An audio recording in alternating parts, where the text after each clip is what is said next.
বিসমিল্লাহির রহমানির রহিম।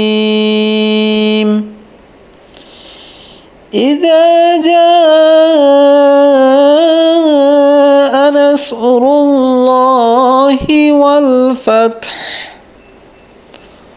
ওয়া রাআইতান الناس يدخلون في دين الله أفواجا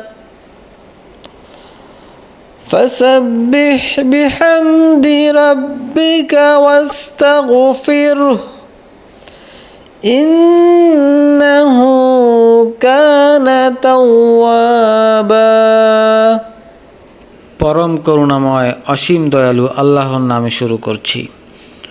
যখন আসবে আল্লাহর সাহায্য ও বিজয় এবং আপনি মানুষকে দলে দলে আল্লাহর দ্বীনে প্রবেশ করতে দেখবেন, তখন আপনি আপনার পালনকর্তার পবিত্রতা বর্ণনা করুন এবং তার কাছে ক্ষমা প্রার্থনা করুন। নিশ্চয়ই তিনি ক্ষমাকারী।